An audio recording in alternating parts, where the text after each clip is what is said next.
Welcome back, and I welcome you back to the second panel, which is entitled The American Madhab. I will introduce the panelists, just make very brief comments about the panel itself, and then let them get right to it.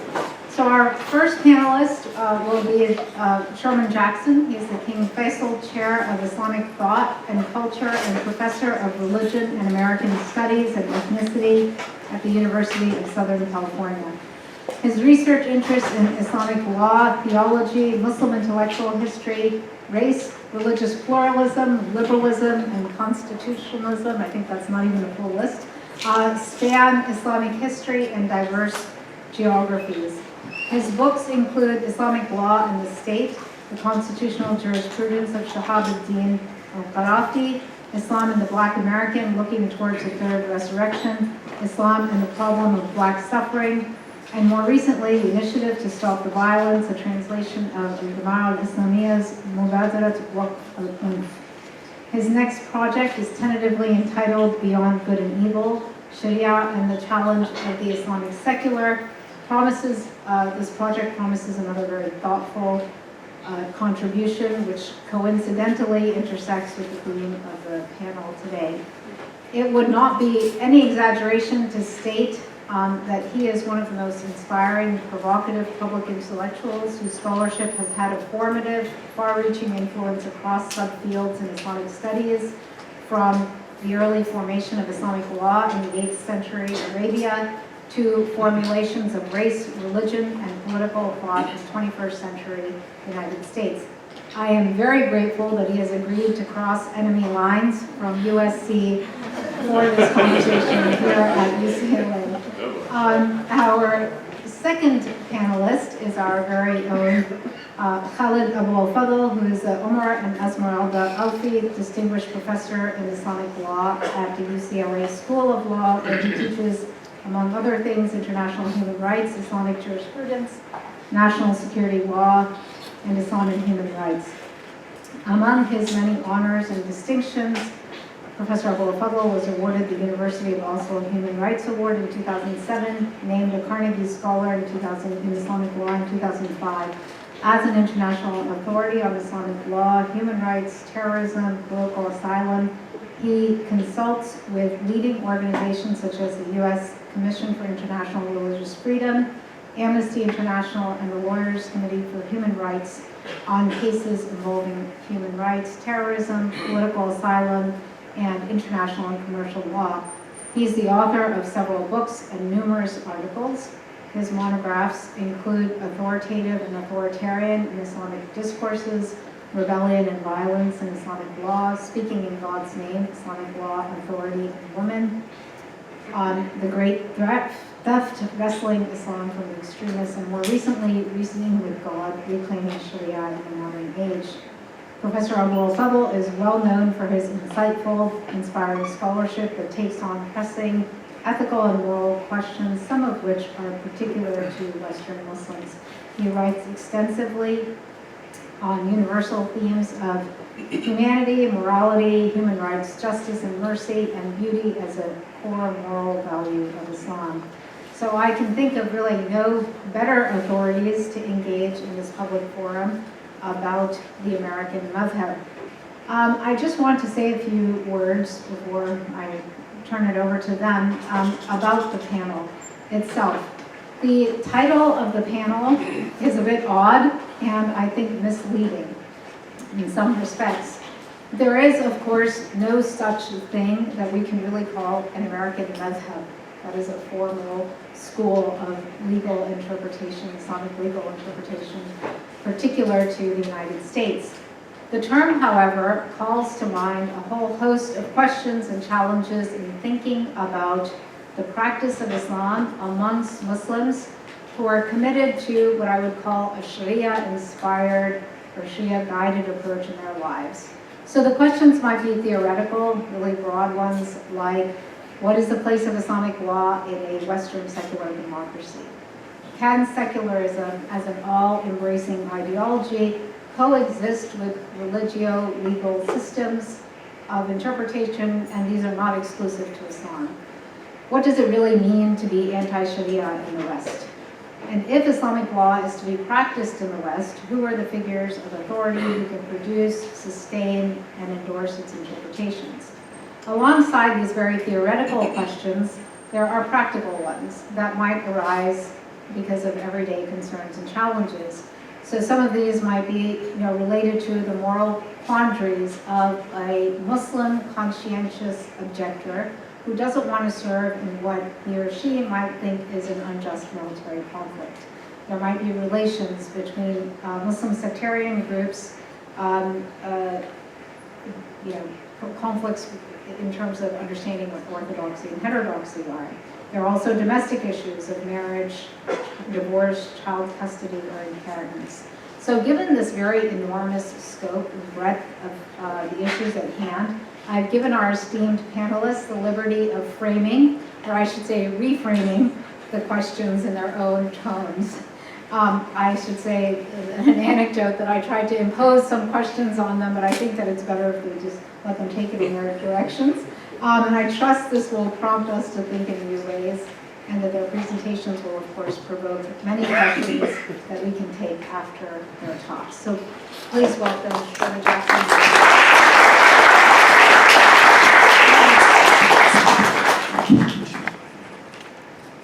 First of all, I want to thank you, Esma, for that kind and generous introduction, and for making me feel so comfortable here behind enemy lines, as it were, as someone coming from USC. I want to preface my remarks by saying something that I think is very germane to this particular setting. It was brought up in the earlier session, but I think it bears repeating. One of the things that we're not going to talk about in terms of any kind of American madhab is the whole issue of money. And by that, I want to just invite you all to heed the suggestion that you support the kinds of efforts that are going on to try to sustain Islamic studies here at UCLA. And I say that even as someone coming from USC. Of course, if you don't like UCLA, there is another institution in town. But in all seriousness, I think that one of the things that we must understand in terms of the future of Islam in America is the relationship between money and institution building, and the relationship between institution building and the quality of thought that comes out of the Muslim community. And to just keep this very short, if we think about the greatest thinkers in the history of Islamic intellectual history, and we ask ourselves, where did these people come from? Well, they came out of institutions that were supported by the Muslim community's moneyed community. They were not institutions that were sponsored by a Ministry of Education or Department of Education. It was private individuals who stepped up to the plate, recognized the need to support these institutions, and that's what they did, and that's what produced the great intellectuals that we have in Islamic history. So I just want to invite you, both in terms of yourselves and the rich uncles or aunts or whoever you have, to keep this in mind, because I think that without adequate attention to the institutions, to continue to look to imams and scholars who are on shoestring budgets, who can't really devote themselves as they need to their craft, the quality of what we're talking about can't improve. All right, enough of that. Now, on to my presentation. Dr. Saeed raised a number of very important, I think, and interesting questions. But my concern, however, is that we put ourselves in a position where we're able to field these questions in a manner that actually can promote greater understanding, as opposed to miscommunication and talking beyond each other. And I'd like to begin my comments in this regard with an anecdote, a true anecdote. Way back in the last century, around 1982, I was studying abroad in an Arab Muslim country. And one very hot summer day, I was standing in a line to get a soda. And believe me, back then, that was something of a luxury in the particular country I was in. And so the line is about 30 people deep, and we're standing there, and it's hot, we're wiping off sweat, and we're waiting. And out of nowhere pops this little young Western white woman who very unceremoniously just prances up to the front of the line. And of course, not being in the mood for that kind of thing, I sort of stepped out of line and I said, you know, what the heck is this? Who is she supposed to be, etc. And the guy who was behind the counter very politely just popped off a cap of the soda and handed it to the woman. And then he turned to me and said, "This is a woman. What's wrong with you?" Now, in those days, back in this particular country, if there was an all-male line, women didn't stand in line, period. All right? So she was perfectly within her right, and she was doing something that was actually expected of her. I was the one who misrecognized what was going on.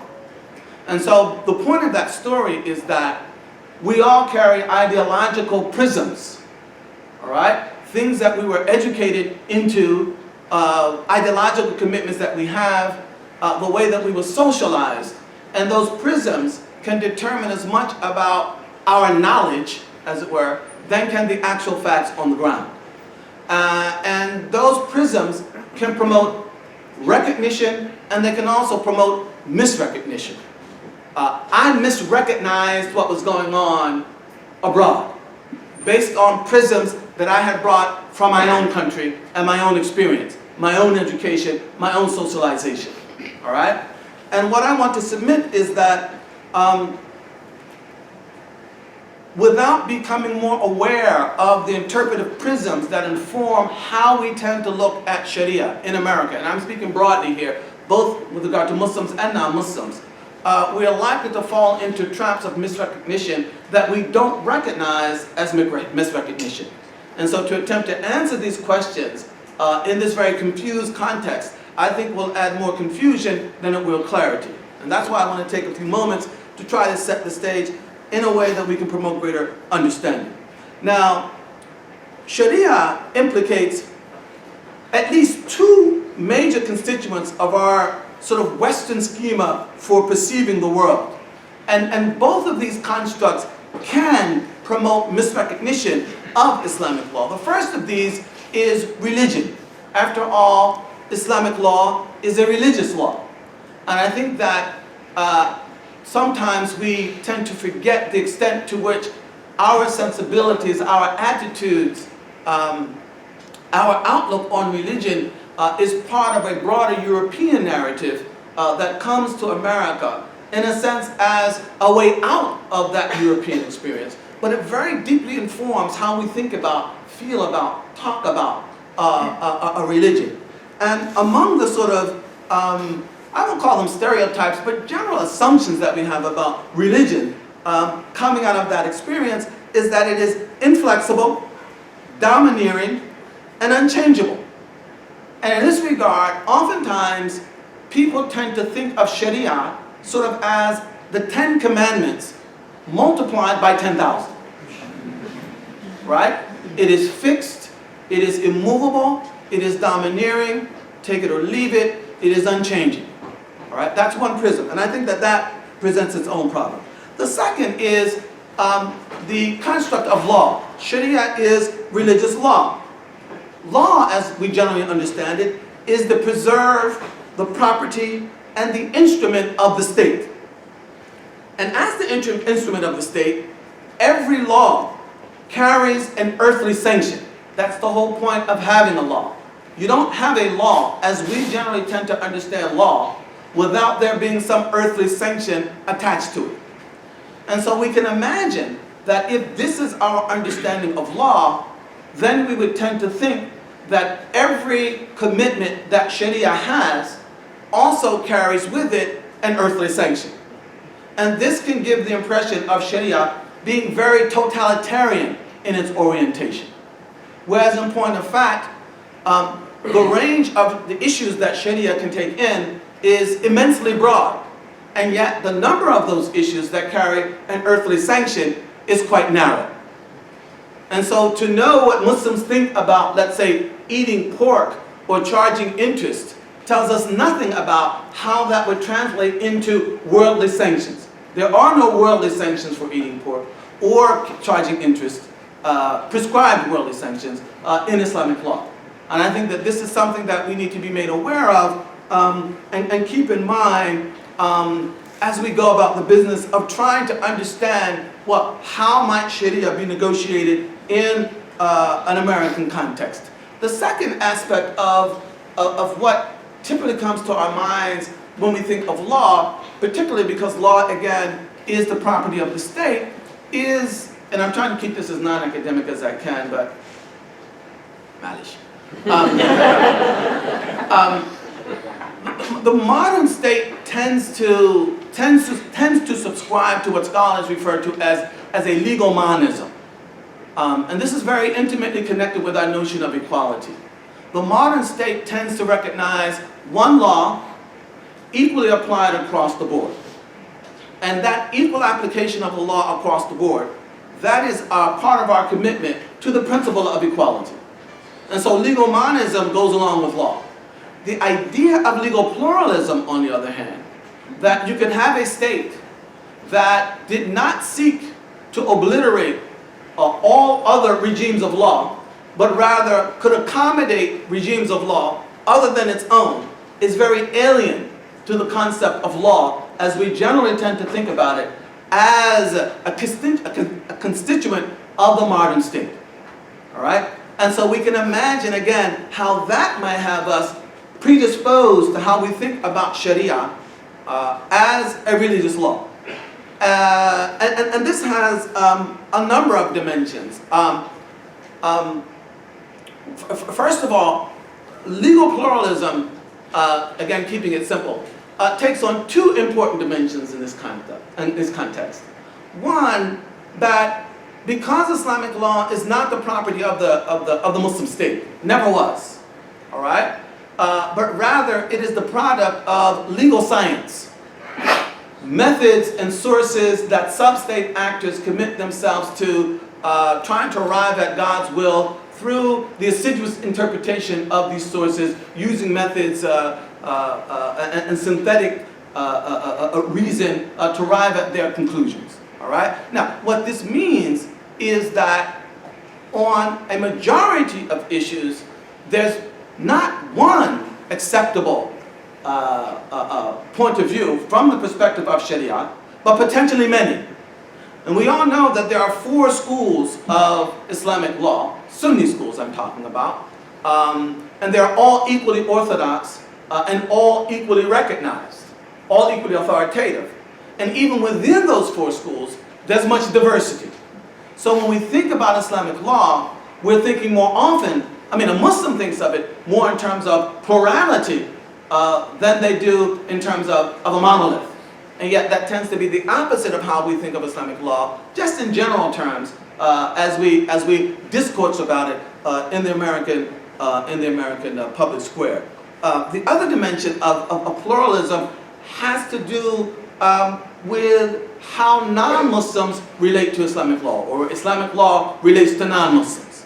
All right?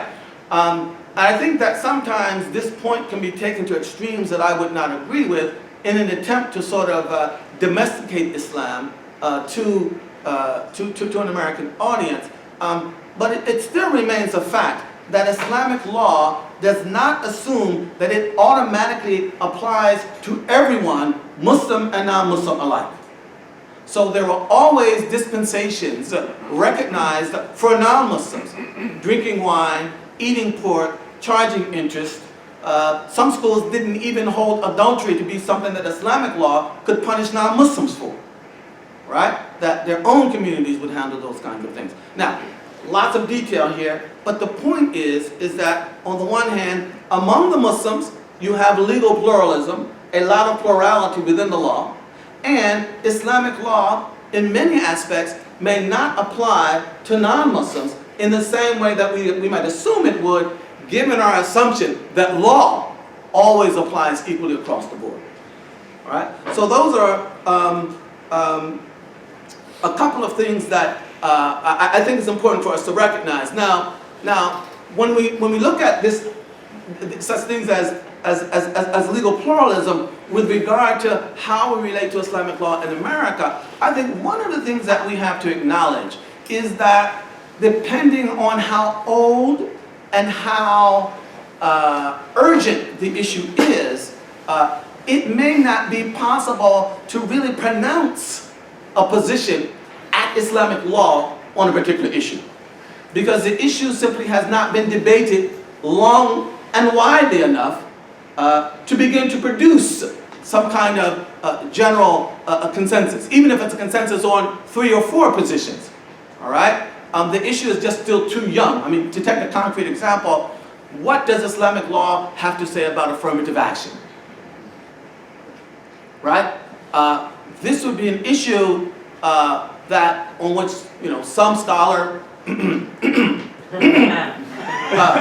would put forth a thesis, and the thesis would be met with agreement, disagreement, argumentation, and if that issue stayed live long enough, then you would produce 1, 2, or 3 or so positions, all right, that generally could be referred to as the positions of Islamic law, right? But outside of that, we may not be able to say definitively what the position of Islamic law on an issue like affirmative action in America happens to be, all right? So there's a real extent to which aspects of Islamic law in America we have to accept are still in the process of development.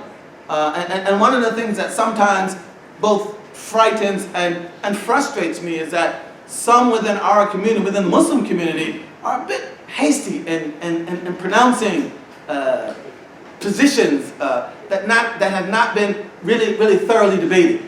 There is such a thing as, I don't know, let me think about that.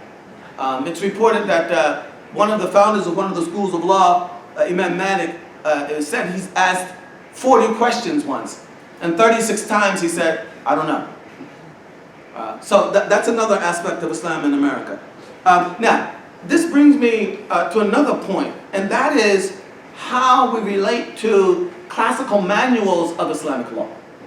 And this to me is a huge problem, because Islamic law, including the law and the law manuals, there are 2 dimensions of any attempt to adjudicate an issue at Islamic law. On the one hand, you have material textual sources, such as the Quran, all right, such as the Sunnah of the Prophet. And just to keep it simple, we'll leave it at that.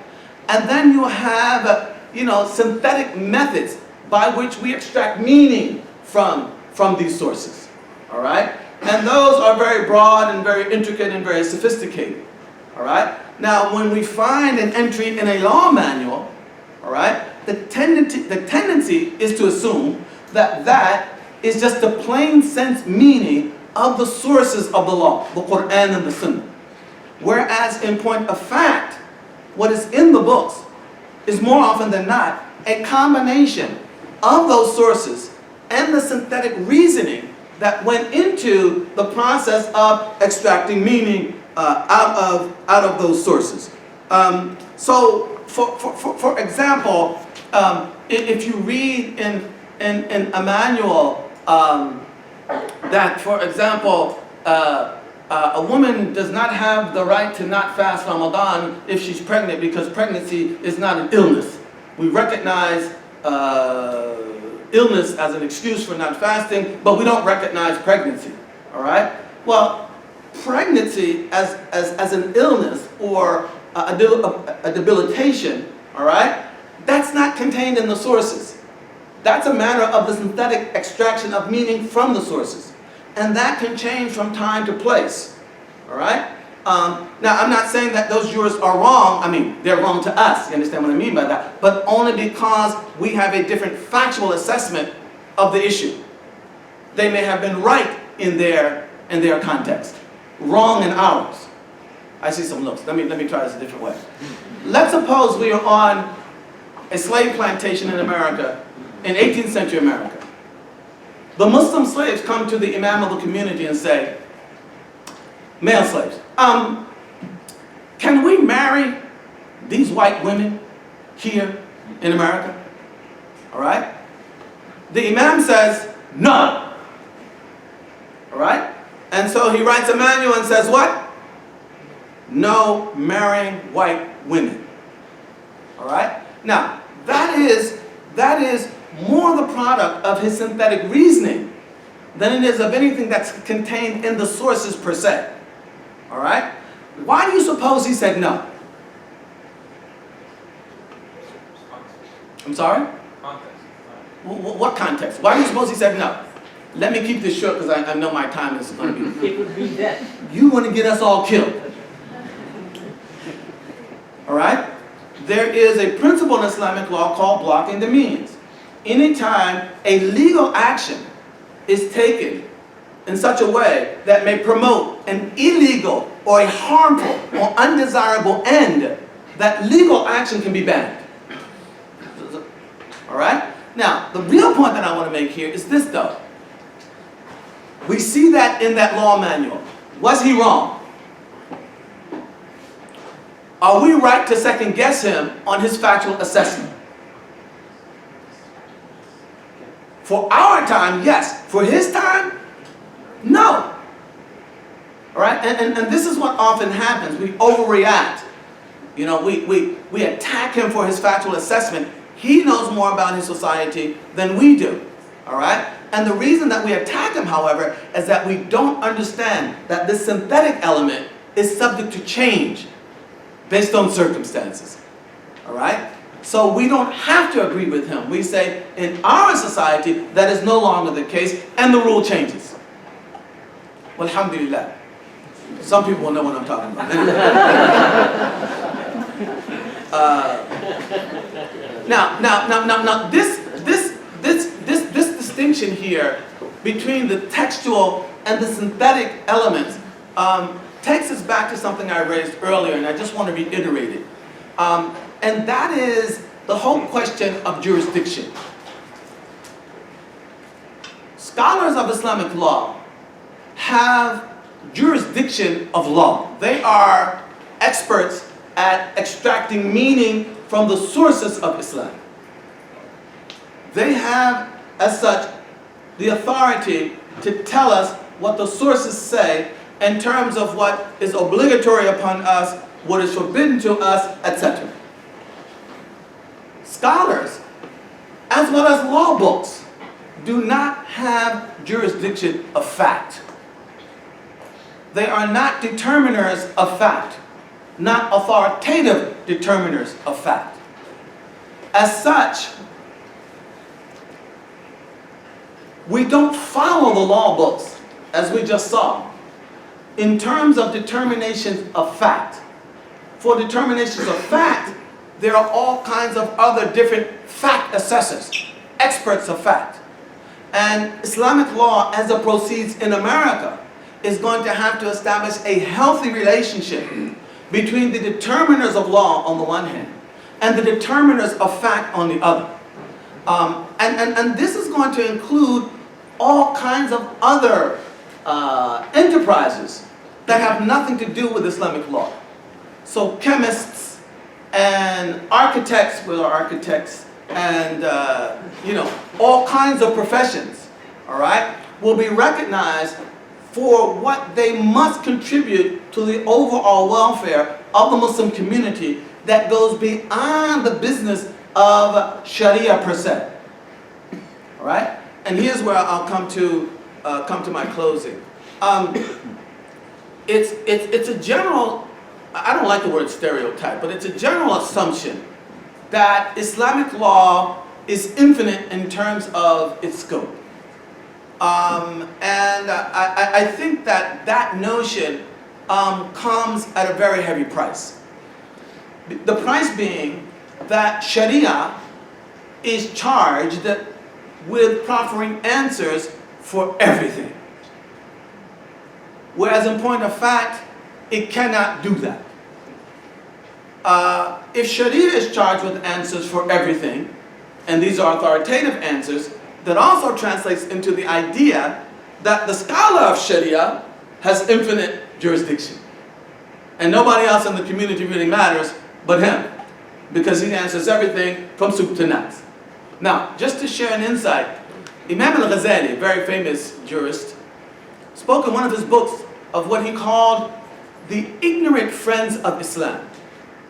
And these were people whom he said condemned the natural sciences, all of them, because they were largely the preserve of non-Muslim communities. But they condemned the natural sciences, okay, as being in contradiction to Sharia. They contravened Sharia. And Al-Ghazali says, these people mean well, but they are ignorant friends of Islam. Because Sharia has nothing to say about the substance of these sciences, one way or the other. In other words, if I'm an architect, all right, Sharia may provide certain parameters, but the details of architecture or physics, of biology, these are not the preserve of Sharia. And if we want to address those issues, we have to have biologists and architects and natural scientists and all kinds of other people. And so here, we come to, okay. we come to my closing point. I mean, this whole business of Sharia and the Constitution, Muslims in American society, I want to submit that we need to distinguish between three things. One, there are issues that Sharia address, that American law address, in which the two will find themselves in conflict. All right? For example, Sharia condemns adultery, condemns alcohol consumption. There are other issues on which Sharia and American law will find themselves in perfect agreement. Sharia condemns murder, condemns theft, etc. The sanctions may differ, but the fundamental moral values are the same. But in addition to that, there are issues on which what we're really dealing with are separate jurisdictions. Issues on Sharia on which Sharia does not pronounce definitively. There is no Sharia-based speed limit. Right? There is no Sharia-based procedure for tenure at the university or admission to the university. Again, there may be moral parameters, but the actual substance is not based on Sharia. Now what this means is that in the public domain, there are many issues on which Muslims and non-Muslims can enter into debate, discussion, and an attempt to build a healthy society, all right, on the basis of forms of reason that neither draw upon Sharia directly nor offend Sharia directly. So we could discuss gun laws, for example, immigration, for example, speed limits, for example, with non-Muslims on the basis of a logic, all right, that is generically indistinguishable between Muslims and non-Muslims. And I wanted to offer that, just to offer the idea that the notion that someone who is committed to Sharia, all right, is someone with whom a non-Muslim has nothing to say. There can be no conversation. That is a total falsehood. And I think that we need to be much more forthcoming in recognizing that fact. And since Esma's getting nervous, I'm going to stop now.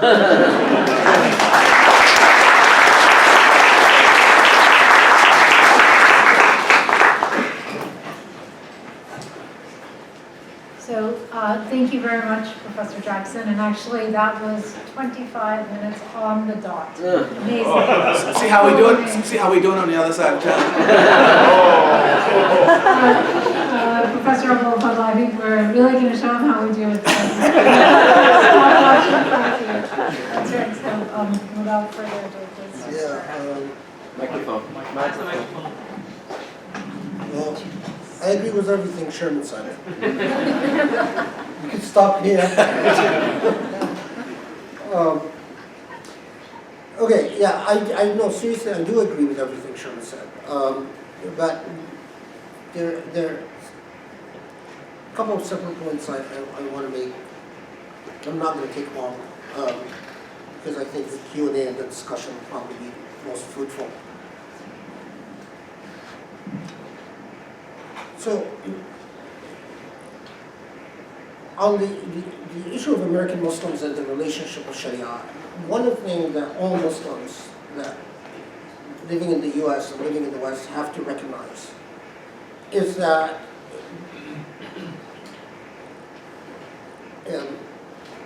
all of us feel place. You can't hear me. Seriously? You have to keep it closer, I think. Yeah. I'm usually loud. That's perfect. That's perfect. Right.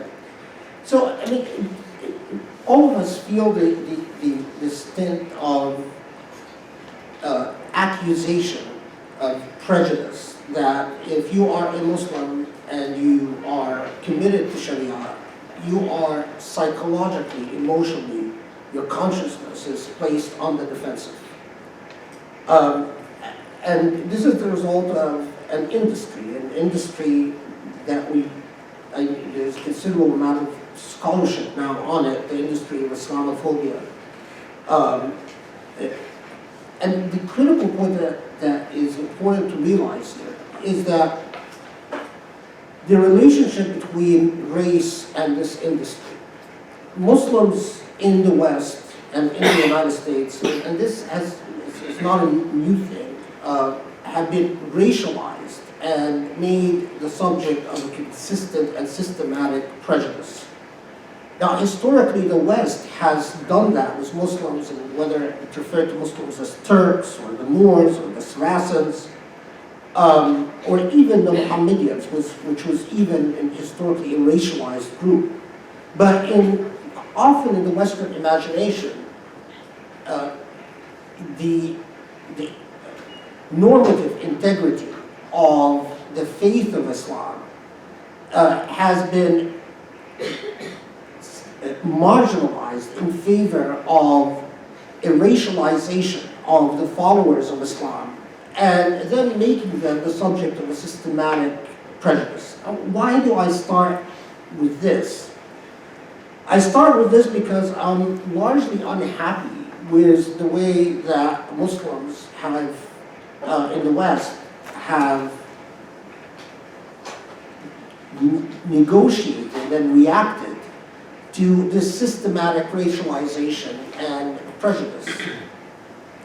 Muslims, because they often are not quite sure what Sharia entails and what it means, and I'll get to this in a second, attempt to ignore the fact that they are seen as primarily in racial categories. And as such, they are also dominated in racial dynamics. And their attempt to respond by explaining what their true beliefs are and how harmless they are and how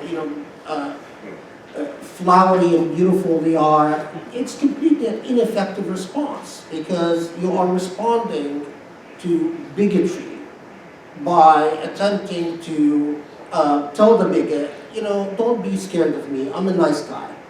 Well, the bigot doesn't hate you because you're a bad guy. The bigot hates you because of who you are.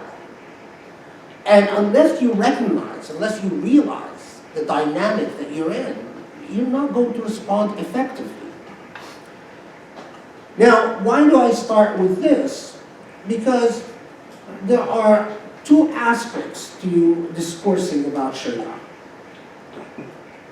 And these, and maybe before I get into the aspects, I want to say that the type of discourse that you see Sherman Jackson engaged in Sharia takes a great deal of learning, a great deal of reading, not just in Sharia and the sources of Sharia, but in the social science of our day and age.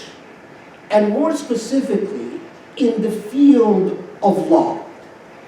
A lot of anthropologists, sociologists, political scientists talk about law, but don't understand the dynamics of law. And in fact, a lot of what they say is silly, because you don't understand the dynamics of law, because you don't read legal theory, you don't read legal history, and you don't read comparative law. Now, when it comes to Muslims, and I'm talking about Muslim intellectuals, for the most part, in Muslims in the West, they're a lost cause. They hardly read any of, forget legal theory, forget comparative law, forget legal history, forget social sciences. And so what they pontificate upon when it comes to normative intellectual discourses, seems primitive and silly and dogmatic, and it is. I mean, let me put it this way.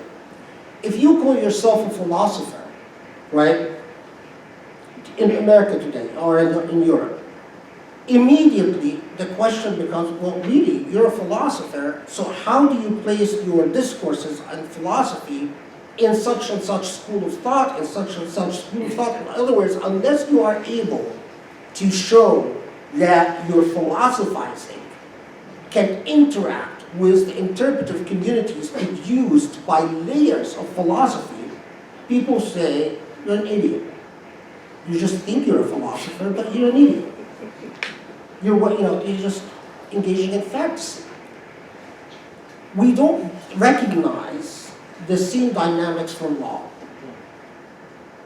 Law is every bit as sophisticated and complex field as philosophy, because there are numerous schools of thoughts, numerous schools of comparative law, and even as Sherman Jackson sets out his narrative, I can recognize the influence of various theorists and scholars of law. And this is the type of thing that, when being constantly under siege through a racialized accusatory process, we only do a great disservice to ourselves when we continue to engage that prejudice, not in terms that it deserves to be engaged, but in terms that are largely dogmatic and not, I don't want to say dismissive, but rather does not take our own tradition, the Islamic tradition, seriously. Because if we do, now I get to the two layers of Sharia. If we do, find that Sharia, in its essence, the idea of a Muslim disconnected from Sharia, to me, lacks any coherence. Fundamentally, what is Sharia? Sharia is not about legal commandments or positive law, as in law, a commandment backed up with threat or use of force in the positivistic sense, or even in a later sense of natural law. Some people sort of a John Finnis type theory or philosophy of natural law. But Sharia is fundamentally about a God that has a covenant with human beings, not just Muslims, human beings. God who created creation and entrusted this creation to those that God created, human beings particularly. The verse that you saw referred to earlier about offering the trust to the heavens and the earth, and everyone rejects it, but the human beings take it on. It goes back to this theological covenantal idea of Sharia. Now, every jurist from every school of thought would recognize the covenantal basis of Sharia, and it's also very familiar to those who know Jewish law. And it was a rather consistent staple of Jewish and Islamic law. And the idea of a trust, that you exist in this earth as trustees acting on behalf of someone, a divine being who offered you that trust. Now, in Islamic theology, that is even extended to the idea of even your physical body, that when you deal with your own physical body, you are dealing with a trust. And you are charged with taking care of that trust. Now, because you have that trust, and you have a God that in Islamic theology, and there's a great deal about this, a great deal of writing and debates and so on, that this is a God that cares. It's not a God that gave the trust to human beings and said, talk to you at the end, go do whatever you want to do. I'm done with you. This is a God that is so compassionate, so merciful, that is constantly engaged with the entrusted, with the trustees, while not mothering them in a suffocating sense because of the charge of free will, giving them a set of directions and instructions as to how to manage affairs so as not to screw up what they've been entrusted with. That's fundamentally what the notion of Sharia is about, the sort of premises of Sharia is about. Now, the synthetic processes that Sherman refers to, the interpretive processes of how do you go about engaging the instructions by the divine, so we make sure that we do the best we can with the covenant that we have been offered, which includes our bodies, includes nature, includes every living thing, includes everything you can imagine. That if you destroy something, well, you're offending the owner, because you're not the owner. If you ruin nature, you're offending the owner. If you destroy your body, you're offending the owner. If you mistreat your neighbor, you're offending the owner. If you betray someone, or you cheat, or you lie, you're offending the owner. And that owner is not going to necessarily, and here we get into notions of law, is not necessarily going to punish you on this earth, and doesn't even give the power of punishment to any particular force on this earth, not even the state, but will punish you in the hereafter, or will reward you for what you do with that covenant. Now,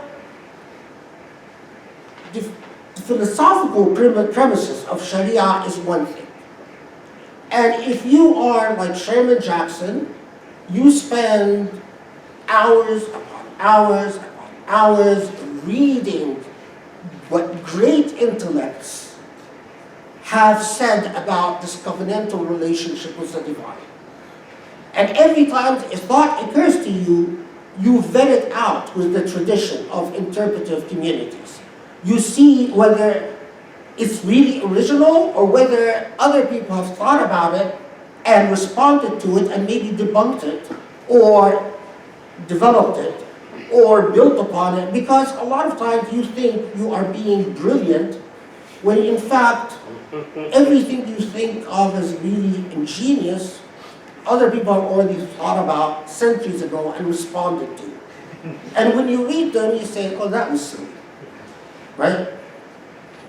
Very rarely, after doing your homework, you say, wow, I really have an original idea here. That's very rare. That's not because something that is unique to Islam, but that's the nature of intellectual enterprises. If you do your homework, that's the way it works. You have 10 good ideas. If one of them ends up being original, you're freaking lucky. Now, if you don't understand that, you think everything that comes out of your mouth is brilliant. And you think that everything you write down is just wonderful. And no one takes you seriously, and you become victimized by Islamophobes. And you become easy prey for Islamophobes, because they can portray your stupidity and ignorance in ways that horrify people. Okay? Now, the second aspect is not the philosophical premises, but the fact that Sharia was the law of the land for over 1,000 years. So you have cumulative bodies of adjudications by judges in mukhasamat, what we call mukhasamat and munaza'at, actual adjudications and actual litigation. In addition to that, you have horn books that were written by law professors. You have horn books that focus on pedagogical exercises to teach law students to think. These pedagogical exercises were never intended to be about actual law. They were intended to be about the type of scenarios we give law students in torts or contracts to stimulate their thinking. And we give them very absurd hypotheticals. You should hear some of the hypotheticals I give my students. What if, a rock falls from the sky in 1 yard, and guy takes it, puts it in that yard, and then a third takes it and buries it, and then a fourth comes along, and then, and then we ask the question, well, what is the proximate cause here? Now, an idiot coming centuries later can read the hypothetical I wrote down and say, oh, that was American law. God, those Americans really had a weird conception of law. No. You don't understand the dynamics of legal discourses. So the hypotheticals, the horn books, the law cases, the adjudications, and the legal responsa were not intended to be binding law, but were opinions often obtained by litigants, like expert reports. When we go to court, one side hires and one set of experts, the other side hires experts, and you know what? We get paid to disagree. And on the same point, we'll say completely opposite things. And it's part of doing law. It doesn't mean we don't understand facts. It doesn't mean, as some anthropologists at Princeton said, Muslims don't have a conception of reality or facts because they're always negotiating. They always have a loose notion of what reality is. No, you're wrong. It has to do with the way law works, the mechanics of law, the linguistic practices of law. Now, having said all of that, and here's my real spiel. I started out by saying that Sherman Jackson, it takes a great deal of learning to produce that succinct, beautiful presentation that Sherman just presented. The problem is that it takes, and I completely agree, it takes institutions that back up the project of learning and back it up where it matters the most.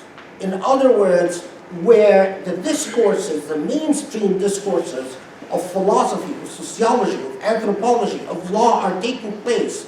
It is a complete false process to do what a lot of Muslims in the West have done, and that is to create boutique institutions that discourse upon law, or discourse upon political science, or discourse upon Islamization of knowledge, not intending any particular organization, I'm serious about that, but that talk amongst themselves in artificial terms that, if compared to mainstream discourses, appear pedantic and dogmatic and rather pedestrian. And that is a very serious problem, because it feeds the project of Islamophobia, which is, if you think, by the way, the attrition rate among young Muslims, I'm not saying this to say that you're not, but the attrition rate among young Muslims is extremely high in the West. Our children are leaving Islam by the droves. Don't kid yourself. We're not the fastest growing religion of all that crap that Islamophobes sell to make you feel good about yourself, and also, then portray you as a threat. The reason that is happening is that our kids don't see good models, exemplary intellectual, moral models of success where they say, wow, it's really cool to be a Muslim. That is the real charge. That is the real charge. I'll stop here.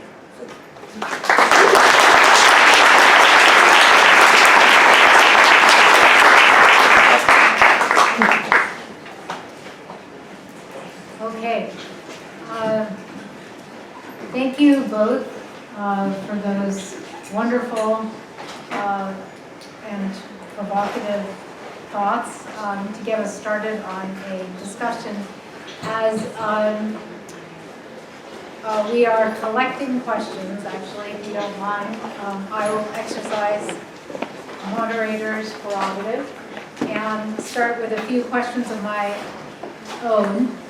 And they won't be the questions that I emailed you, so I sort of, full disclosure, as I was saying earlier, I was trying to have both Professor Jackson and Abu al-Fadl in some terms address some of those questions that I think are bandied about sort of as what does Islamic law have to say on certain matters like women leading mixed congregation prayers, pledging allegiance to the Constitution, service in the military, and things like that. But I think that after their presentations, you can see that it's complicated, right? And that it's very difficult without engaging in meaningful terms with the substance of the Islamic legal tradition to come up with answers to those. So, I mean, I have a couple, actually I'll start with one. I also want to give space, time to the audience's questions, but Professor Jackson, there was a very interesting point that you made early on in your presentation when you were talking about sort of that in many cases it's not possible to provide an authoritative opinion on a number of issues that come up with respect to contemporary context, right? And, you know, I guess my question there is, when do you reach critical mass, right? Or do you reach critical mass? How do you ascertain that there is actually what we might call a Western type opinion on a given legal issue? And just a related question that I think both of you can address. As you both know, there's a real proliferation of like sort of these e-fatwa and Muslim jurists in America websites. So do you see those as sort of furthering this cause of arriving at a critical mass in terms of fatwas or opinions, or do you see them as undercutting that cause, if there is such a cause? Well, there's sort of two layers of answers, I guess, to this. On the one hand, I'm not sure that we can pinpoint in any kind of Ipsy-Dixit fashion where the critical mass is actually met, when you have what may go as an authoritative opinion. And let me sort of backtrack a bit on that.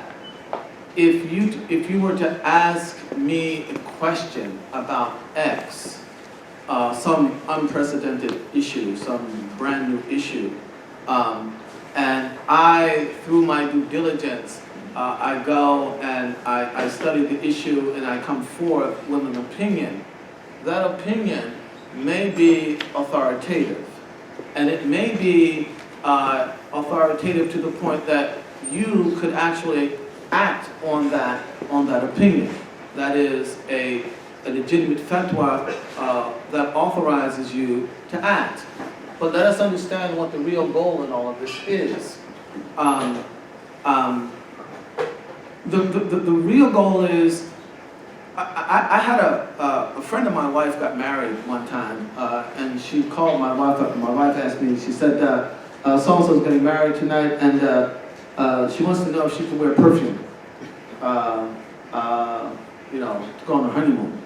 And it wasn't a silly question. The idea was that perfume has alcohol in it, and many schools consider alcohol to be ritually impure, right? So she wanted to know, you know, if she could wear perfume. And so my response was, well, there are schools that say that alcohol is not ritually impure, so, you know, she could wear it, and, you know, it's fine.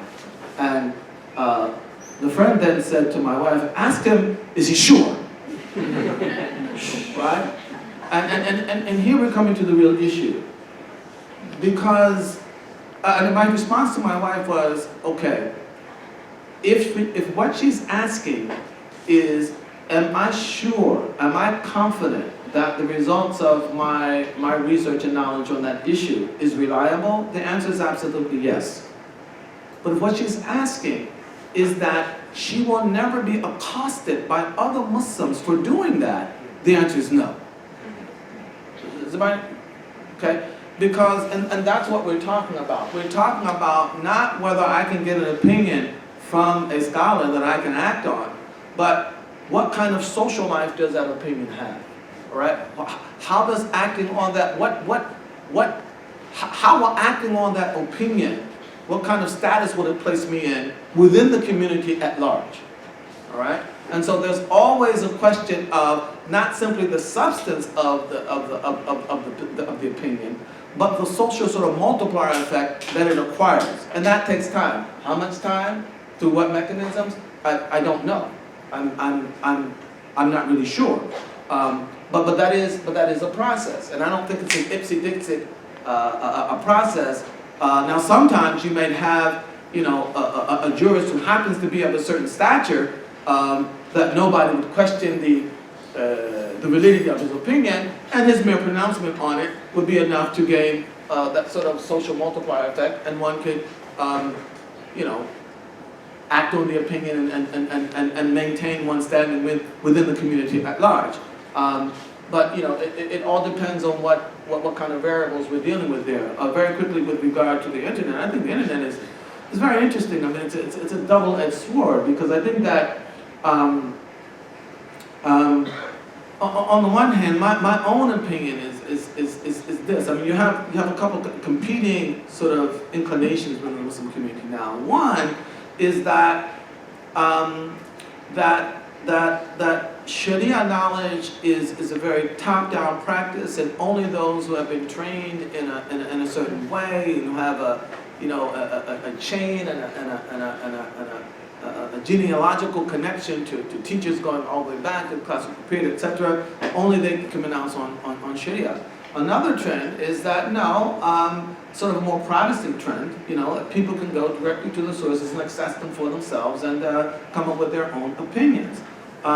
I think that both of these are problematic, and I think that the mediating factor here is how much religious literacy can be spread among the community at large. And I think that the internet can be a mechanism for that, but it can also militate against that. So it's a matter of how it's used. My own personal impression, and I say impression because I'm technical, I don't deal with a lot of that stuff, is that the liabilities seem to be greater than the possibilities at this particular moment in terms of how they're being deployed and accessed. But that's an accident of history. That does not say anything specific about the medium itself.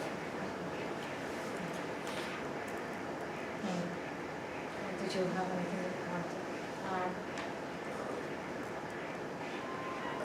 I forgot what was the first one. Mine? Yeah, the first one. That I think that when people talk about authoritative opinions, they have two things in mind. One, the actual substance of the opinion, and that's one thing. Two, the sort of social status of the opinion. Yeah, right? Now you're reminding me. The point I want to make is that the dynamics between sociology, society, you know, and law, it's remarkably complex, and it really places an enormous challenge to legal thinking and the dynamism and responsiveness of legal thinking. If those who take it upon themselves to do the legal thinking are unable to engage with sociological developments in a relevant way, they risk becoming marginalized as the embodiment of the idea of law itself. And there are numerous problems in that. Among them is, you know, when you see some people start imagining an Islam that is free of law, you know, like that, the rather popular book of my, of the late Shihab Ahmed, What is Islam? Which says basically Islam is the product of whatever Muslims anthropologically reduce, and which is very problematic for a religion. But the example that comes to mind for something that is, if you think of, and this is a question that Asma directed to us earlier, and it raises complex issues. The Muslim women, for instance, marrying non-Muslim men. If you consult all the juridical sources for cumulative interpretive communities, you find the matter is rather clear-cut, that a Muslim woman, it is forbidden for a Muslim woman to marry a non-Muslim man.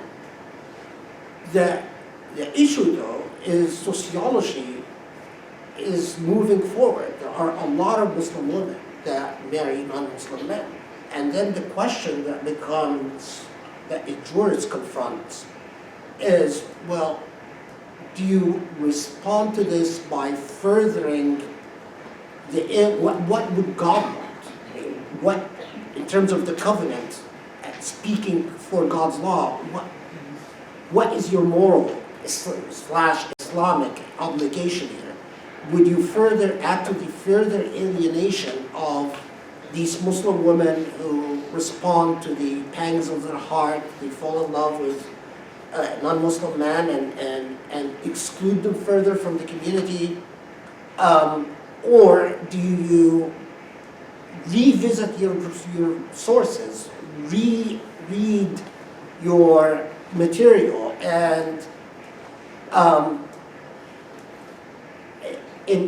introspectively look at your covenantal obligations with God? There's no easy answer, and I think that my big beef is that it would be done diligently and responsibly. I cringe when I find on both sides those who shoot from the hip and say, well, you know, it's a matter of just gender equality, and of course it's a woman's right. Screw everyone that says anything else, and boom, you know, and say. On the other hand, I'm also cringe when I find those who say, well, you know, brother, it's a clear-cut matter. There's ijma on the issue. She's outside the folds of Islam if she marries a non-Muslim. I think both of these are problematic in terms of the primary covenantal relationship that you have with speaking for God's law. And it's after all, it's a very serious charge and very serious responsibility to interpret what the will of God, not your own will. I mean, in many ways, it's only a fool would take it on, and that's quite often how jurists feel. Conscientious jurists, those who are pretend jurists, don't feel like fools. They feel brilliant all the time. Any person that speaks for God's law and feels brilliant all the time knows that they're a pretender and they're an idiot. They're not a jurist. It's a very good yardstick. Can I add just one little thing? Little thing. No, I mean, you know, in the way that Khalid was articulating some of this, it reminded me of something, and I think that in terms of sort of quote-unquote an American madhab, or the future of Islam in America with regard to how it relates to Islamic law, is that you cannot separate the sociological reality, all right, from the manner in which the law itself is engaged, is indulged, is sensed, is felt, is experienced. And what that means is that, and this goes back to something that I was saying earlier about how the whole notion that Sharia is everything blinds us to the fact that Sharia needs a plausibility structure. It cannot sustain its own plausibility structure. That is the cultural producers, that is the intellectual producers, that's other people in society, all right, the producers of social trends, etc., all right, in society, who have to contribute to the preservation and the health and the sustainability of that plausibility structure. Otherwise, you get a mismatch between the law, all right, and the sensibilities through which people are going to experience the law, recognize the law. And that's not a sustainable disconnect for any religion, Islam or other. But you can't deal with that if you think that Sharia is everything.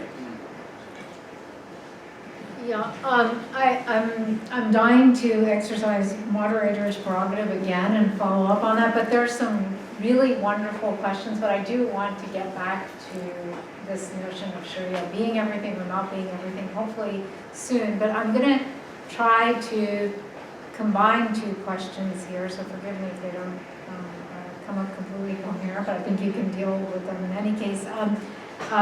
So the question here, is there a limit on what issues or positions are found in classical law books that can be revisited, reinterpreted with changing facts in time? And I think this is a related question, considering the specific geo-social environment in which madhabs were founded, is it possible for a new American madhab, in quotes, to be formed that encompasses modern discourse on gender, finance, sexuality, globalization, etc.? I mean, you know, Who's that to address to? I mean, I really think that both of you dealt with this, but I think that, you know, if I can rephrase this, right, and build on some of what you were saying, the point may well be how much is a sort of reformed, let's say, Muslim legal tradition in Western context really building in meaningful ways on an existing textual tradition and drawing on it? And how much, yes, and how much is it, how much can we just call it sort of an ethical discourse, right? That is, I mean, Hud talked about interreligious marriages, right? I mean, that's a discourse of ethics, rather than reaching back into the textual tradition and precedents there. So in your vision, I mean, you know, what is a balance to be struck? How much can we reach back to the textual tradition? Are we going to sort of start talking much more about ethics in the future? Me? Yes, you, and then I think. Well, here's where I guess I start to get myself into trouble because personally, most of the time I have no idea what people are talking about when they mention ethics in the context of Islamic law. And by the way, I don't mean that virtues such as kindness and mercy and all those things have nothing to do with Islamic law, but the division between law and ethics seems to me to be more one of degree than of kind. And I'm not sure where people are drawing the line between law and ethics. It seems to be quite arbitrary to me. I think that with regard to the whole question you asked about, well, you know, what really are we doing? Are we going back and trying to resuscitate classical traditions, or are we really saying, well, you know, we really need to start afresh? I mean, I think that if you just look out from a 30,000-foot point of view, I think you'll find a lot of things going on that could fall into either of those descriptions. I think that, to me, the sort of the pink elephant in the room is not so much what we are doing, but why we are doing it. And that question acquires some concreteness when we think about, well, what is the teleological goal towards which all of this interpretive energy is being deployed? And quite frankly, I think that even the synthetic elements within Islamic law, I mean, if we talk about, I could imagine, all right, in terms of the, I'm not saying this is my opinion, but I'm saying I could imagine someone through due diligence arriving at the conclusion that under circumstance X or Y, someone can eat pork, or maybe marry a non-Muslim, under this or that circumstances, based purely on the kind of synthetic interpretive apparatus that there is in the classical tradition, all right? Maslaha and, you know, all kinds of things. We don't need to get into detail. But the question becomes, are we engaging in that practice in order to promote or preserve a value that itself comes out of the discourse of Islam itself? Or is liberalism itself the sort of invisible criterion that drives all of our interpretive efforts, and that is ultimately the teleological goal? That to me is that's two different enterprises, even if you arrive at the same conclusion. All right? You know the famous fatwa of the Mongol who I think was marrying his mother or something, like sister or something like that, and leave that guy alone. If you don't let him do this, he's going to kill a whole city. Leave him alone. I mean, you can see how within that apparatus, there's possibilities for doing all kinds of things. The question is, why are we doing it? And for me, you know, that teleological question, that's the one that disturbs me most. Because I think that oftentimes it is that sort of almost hyper-liberal norm that we're speaking to, and even the legitimate interests, the maqasid, the masalih within Islam are often ignored. Yeah, I'll just build upon that or add to it. Can you move the microphone? Yeah, I'm just building.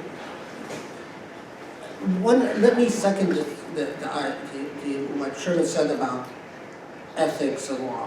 When we talk, the example we gave, we can't say, oh, well, now we're dealing with ethics, not law, because that assumes that a conception of law as simply about determinative commandments that distill themselves into a clear-cut order to do or not to do something. That's a conception of positive law that we have been raised with in the age of nation states. But there was some guy I was reading recently who was saying, well, you know, Islamic law, what is called Islamic law, is not really about law at all, because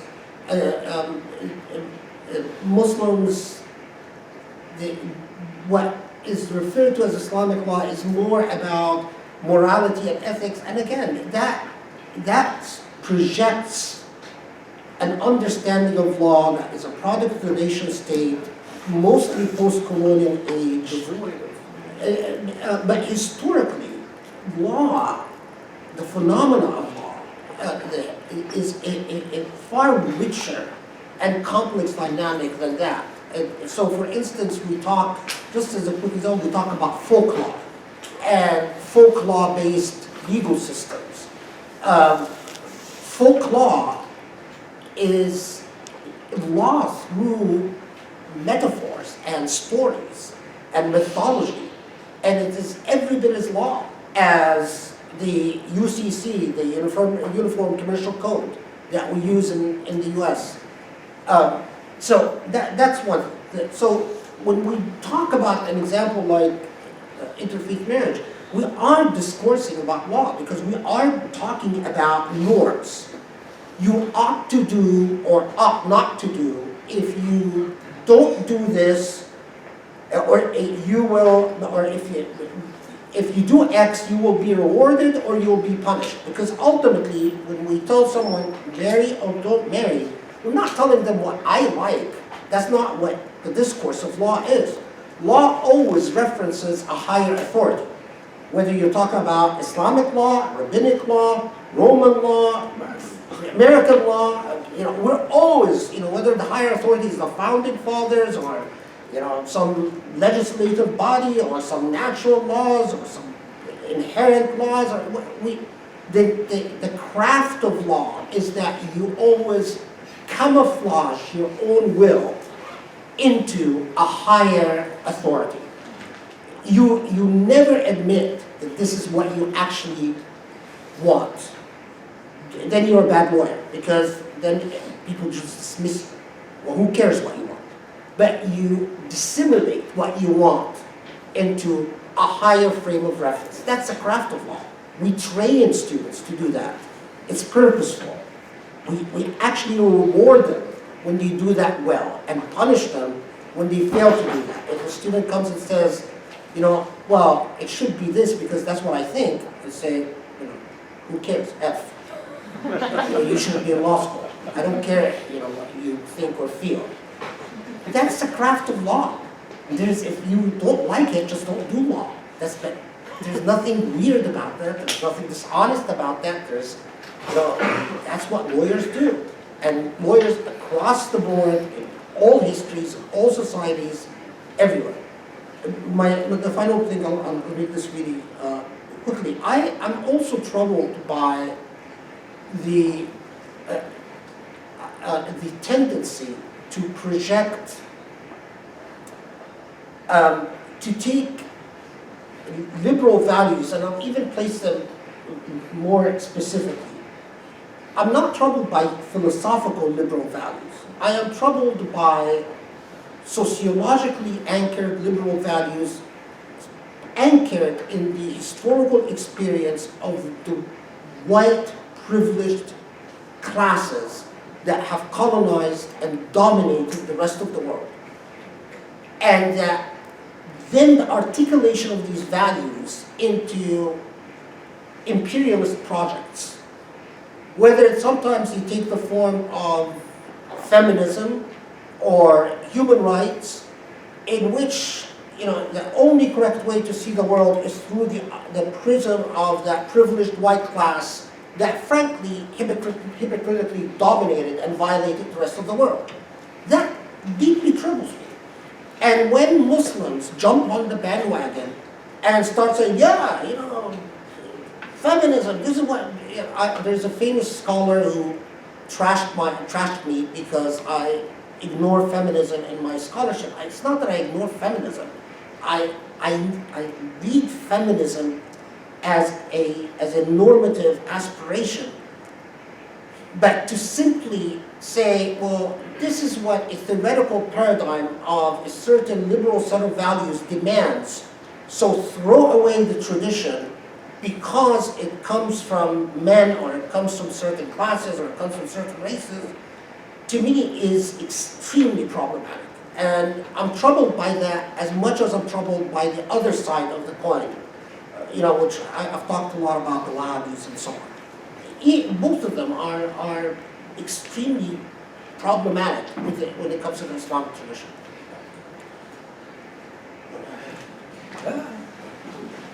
Okay. I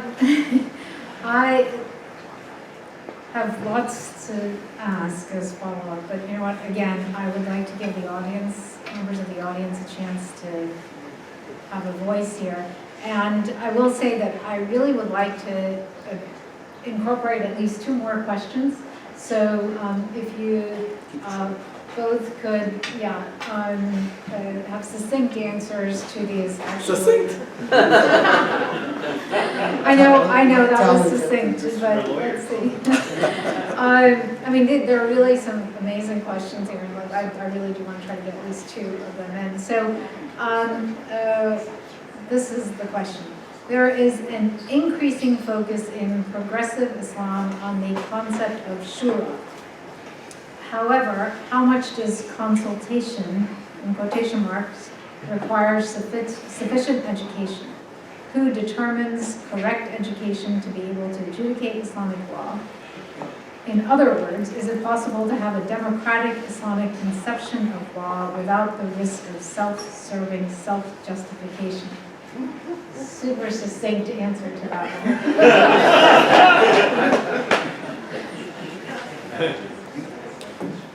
I mean,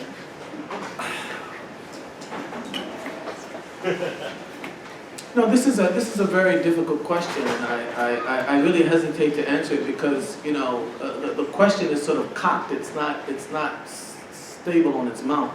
And when you answer questions like that, you're very susceptible to being misunderstood.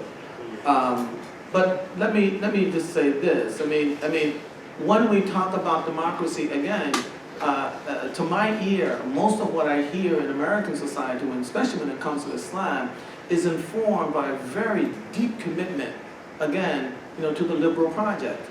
So are we talking about a democracy, all right, that simply means, full participation, or does that democracy also outlaw authority, outlaw all hierarchy? I mean, it depends on what we're talking about there. And again, we get into questions of are there acceptable forms of hierarchy or are there not? And again, I think we're very much sort of influenced in the way we think about hierarchy in America by the whole racial issue, right?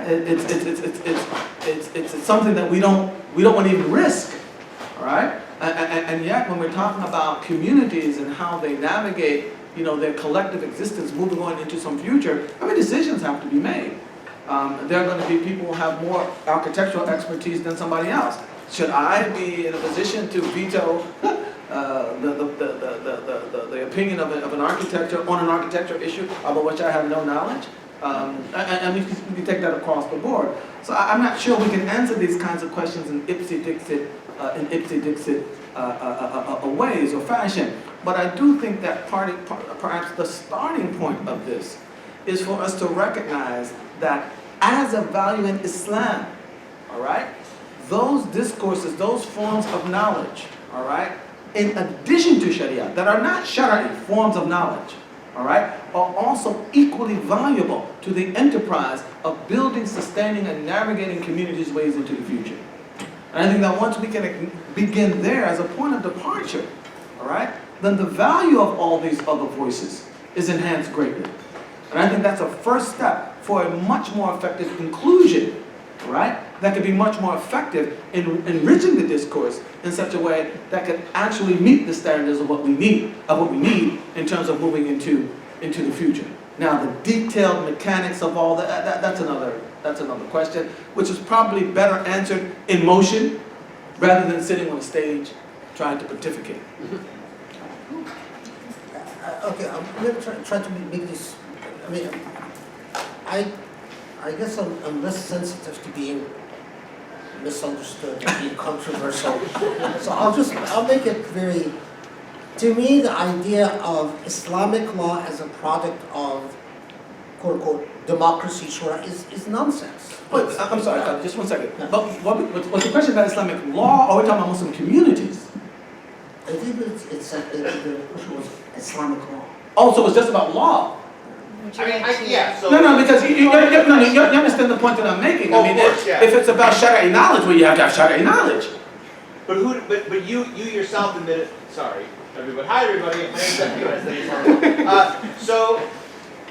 So obviously you guys know like the stuff on progressive Islamic law better than I do, and sort of, and the way that the word shura has kind of become a catch-all term in a lot of these, this discourse, and I guess what I'm interested in, especially in light of your discussion of socialization, right? And this gets into your comment about the marriage piece, right? So we're socialized into certain social worlds through which we understand those worlds. We then participate via mechanisms of shura with consultations of what's legal and what's not legal. But then we think, oh, well, that's okay because they have a certain kind of education. Yeah. So then what kind of, But again, shura is not about the Shari'i hukam. We don't do shura on the hukam.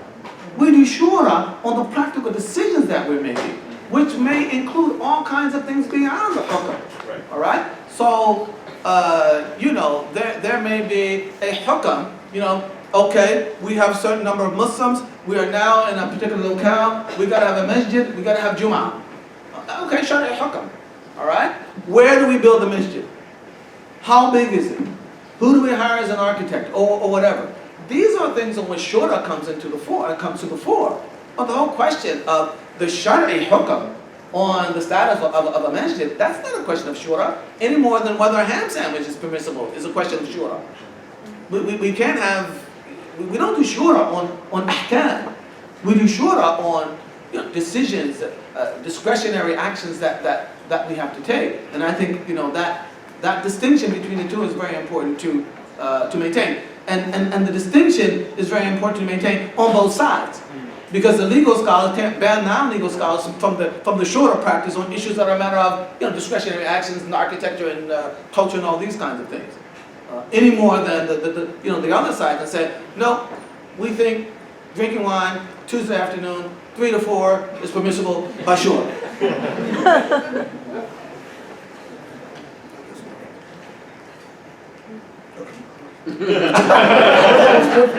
I completely agree. I'm sorry, I misunderstood the original question. See, that's... There's a lot of people who use shura quite expansively, though, I guess. So. And there's a lot of overreaching by fuqaha as well. That's right. I mean,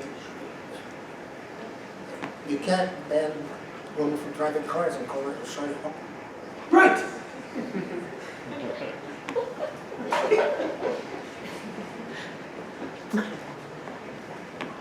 Although they would probably rely on Sadr Daraya, Something's but around, but, you know, that's very, yeah, but we can differ, but Yeah.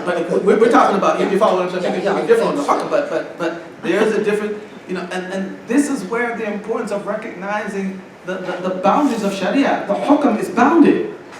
The hukm is bounded. And when somebody gives a hukm, this is what Allah has given explicit information about from which we can extract a hukm. All right? What's going to make my wife happy? That's not in Revelation. Oh, I'm sorry. Thank you very much. I'm sorry. It's a legal ruling. It's the status of a thing before God. All right? And there are 5 statuses: obligatory, recommended, neutral, discouraged, and forbidden. Right? When I ask a jurist about an action, I'm asking him to tell me which one of these 5 statuses that action falls into.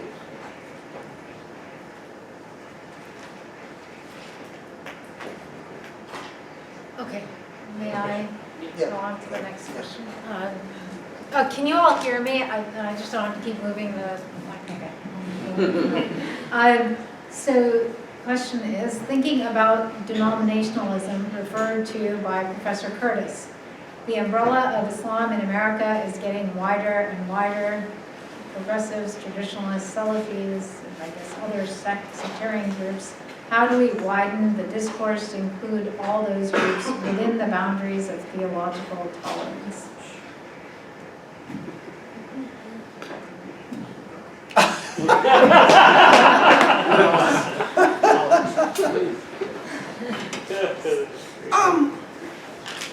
All right, look,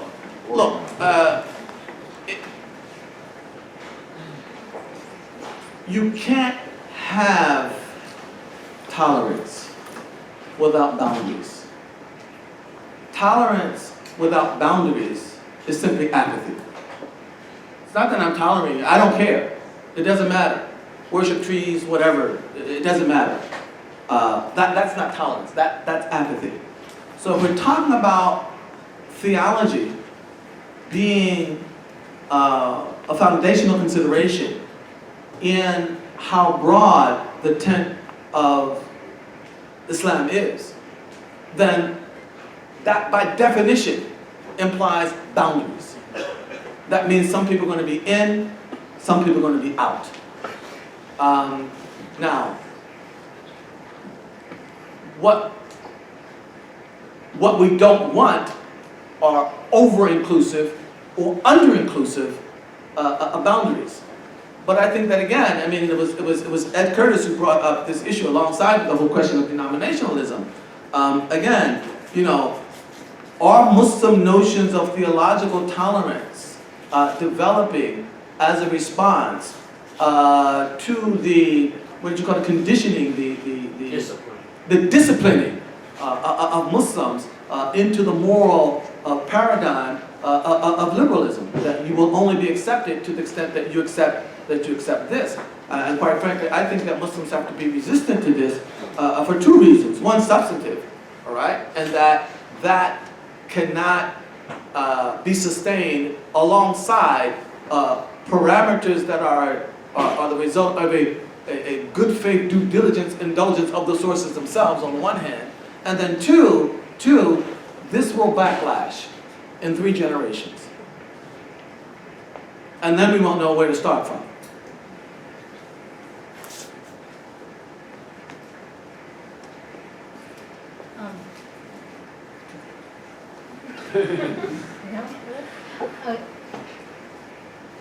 Okay. She has something specific she wants to ask, and she should have asked. Yeah, ask me a question. That's fine.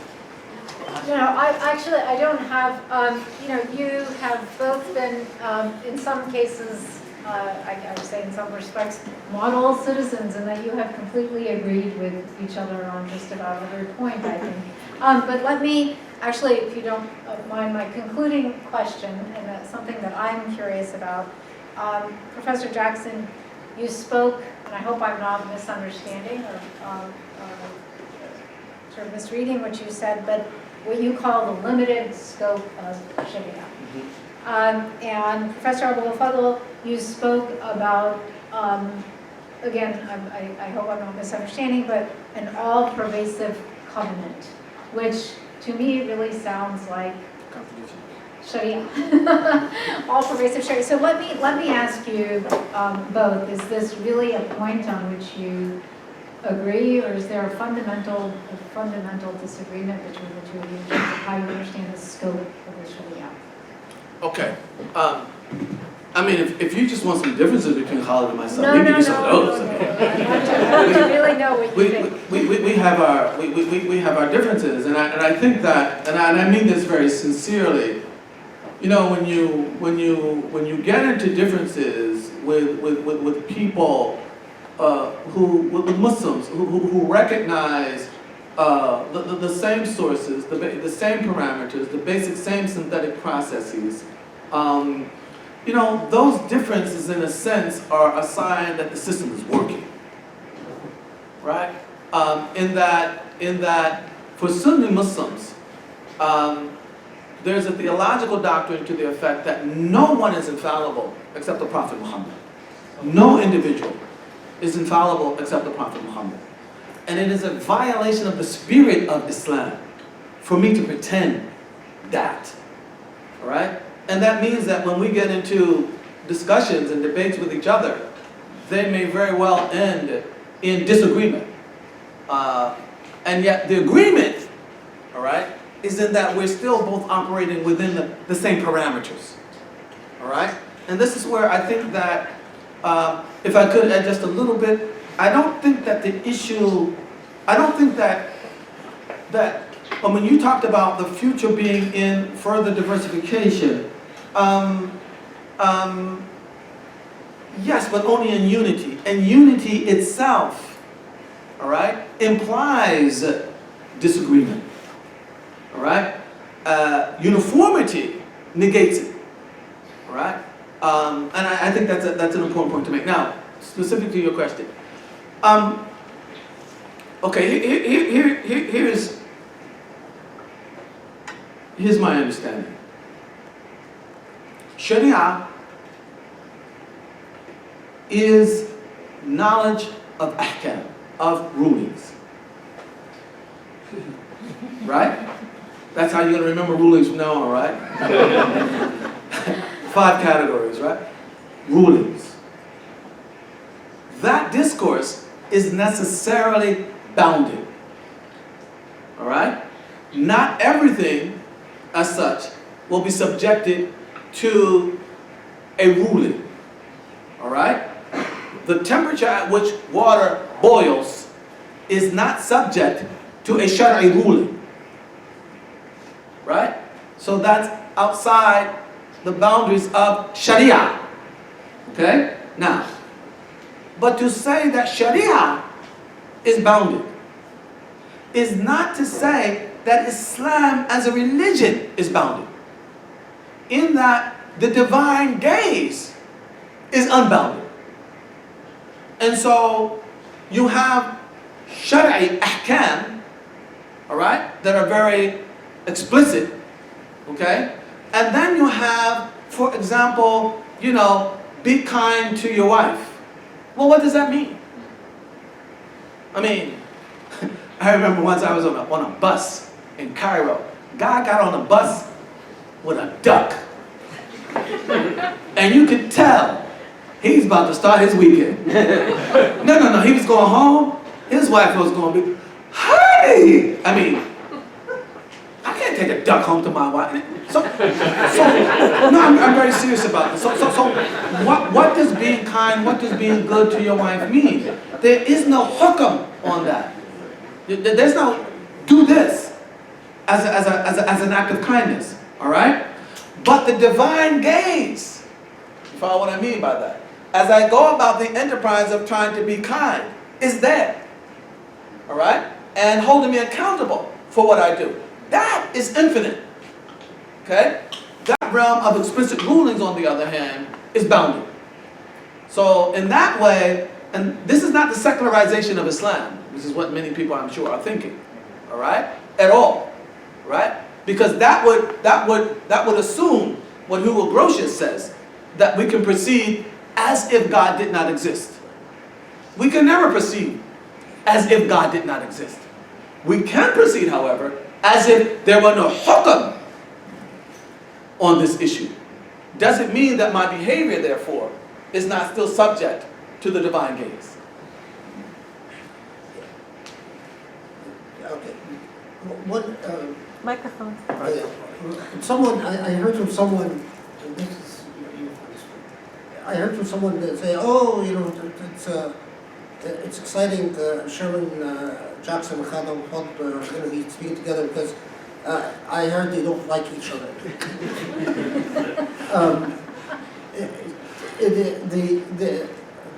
We disagree about plenty, but we respect each other. And we respect each other because our disagreements are based on a foundation of doing due diligence in investigating in discharging our obligation. And discharging our obligation towards knowledge itself, leave alone God. And you know, so it is similar to, and if someone comes, and again, because people have a hang-up about law, and I'll use, if someone comes and says, you know, I want to talk about sociology, fine, you can talk about sociology. But if someone speaks as if a sociologist, then it's not an issue whether I agree with them or not. The issue is whether I respect what they say or not. And I would respect what they say depending on whether they actually know what they're talking about. Their actual command of what generations of scholars have produced in the field of sociology. So, same thing with the example I used in philosophy. It's one thing to speak about philosophy. It's another thing, and probably even legitimate, to philosophize. Now, it's completely different to claim that you are actually a philosopher producing, and the same goes law. It's whether someone, the issue for me is not whether I agree with someone, the issue is whether I respect their work product. And whether I respect the work product, it depends on whether they do their due diligence in mastering generations of thought. If they attain mastery over their field by excluding all types of challenging material, I call that cheating. You know, it's like trying to do mathematics by saying, well, let me exclude all these fields I don't understand, and let me do equations that I'm really good at, and then be impressed by me. You know, I'd say, no, I'm not impressed, because you've excluded all types of things. Same thing when we talk about Islamic jurisprudence. You cannot claim to do Islamic law by cutting out all the stuff that is challenging. It's like someone did a translation of the Mustasfa and tried to publish it, but he took out the introduction because he didn't understand it. He took out the discussion on qiyas because he didn't understand it. He took out all the stuff he didn't understand. Is that a translation of the Mustasfa by Al-Ghazali? No, it's a bastardization of the Mustasfa. Some idiots might be impressed, but not anyone who respects their own knowledge and respects the field. So this is a critical point, and I think it is all premised on the notion of due diligence in discharging your obligation towards your field of knowledge. It's what we expect from students, it's what we expect from colleagues, it's what human beings have developed institutions to vet out knowledge. The other thing very quickly about this, the scope of Sharia. You know, a lot of it, there's an old philosophical debate in Sharia, you find it in the debate about taklif or obligation. When the presumption of the five categories that Sherman spoke about is that there is a presumption of permissibility or of halal, that everything is permitted unless otherwise forbidden. Now, there's this debate about whether this presumption is itself a legal category or is it simply a state of affairs. So, if your wife likes the fact that you bring the duck home, is that, and we say that's halal, because, now, do we really only have a legal issue if your wife complains about the fact that you're bringing a duck home and says, that's not kind, you're not being kind, you're not being nice, I don't like it, and that's when law kicks in? Or does law kick in from the moment that there is a presumption of permissibility, that everything is permitted unless otherwise forbidden by God? That's a debate we're not going to resolve, but again, it goes back to disciplined categories of thought, not, so I completely agree that foundationally, God is omnipresent in everything. The issue that we often get into with the law is whether there are a whole set of things that God is simply neutral about, or does neutrality imply a normative value in itself? Very, very quick, I promise. In response to something that he said, I just want to say this.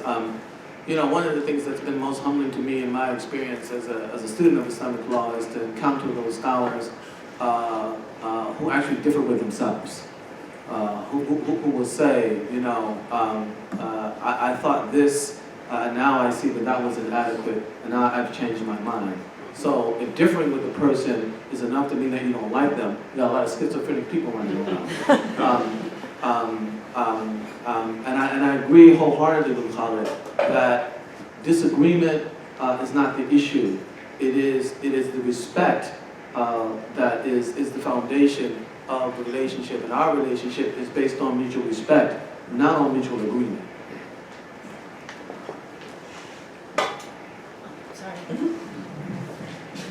Okay, I think we are approaching that time where we have to do some conclusions. Just in terms of concluding the symposium as a whole, as well as this present panel, I started off with my welcoming remarks by saying that the forum, the two panels as a whole, were designed to explore how Muslims, like every other religious group, have engaged the process of being and becoming American. I talked about how a number of other religious groups engage in similar questions and processes, and I threw out a bunch of very ambitious, broad questions in the beginning of the symposium that I said are really common to adherents of different American religions.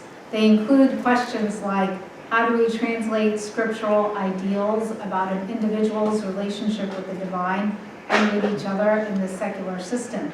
How do we organize as citizens and stakeholders to maximize our influence and voices in the democratic process? How do we deal with interreligious diversity, be it doctrinal, socioeconomic, racial, or social? And what should our congregational spaces of worship look like as they're mindful of pluralism of all different sorts and gender participation as well?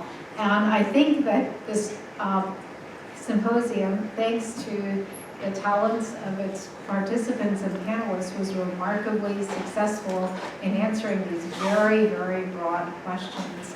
And I have to say that some of the insights that Professor Curtis offered are good ones to conclude this with, which is that success comes from competition in the religious marketplace. And we have a very healthy competition in terms of ideas here. Diversity, especially diversity of thought, is a strategy for claiming power and voice in the United States, and we certainly saw plenty of that as well.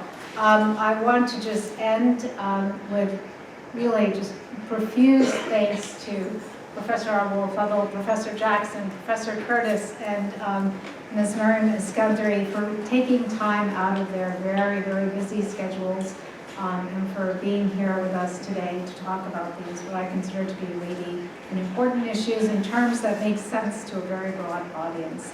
I also want to extend a very special thanks. There are many students here who I know also wanted to be here, but also got extra credit points for being here. But a special thank you to those community members from beyond campus who didn't get extra credit points, but still took a lot of time to engage in these conversations and to participate in what I consider to be the broader mission at UCLA of educating the public. This is a mission that the Islamic Studies program takes very, very seriously. And as Salam Mariyati said, Professor Jackson said, much of our work really requires the support of community members who are here, and we cannot grow this program alone and just with university resources. So for those of you community members who are still here, if you're interested in supporting the program and working with us, I really invite you to be in touch with me. If there's a sign-up sheet outside to do that. And I'd like to thank you all, and especially the panelists, for being here. So let's end with that.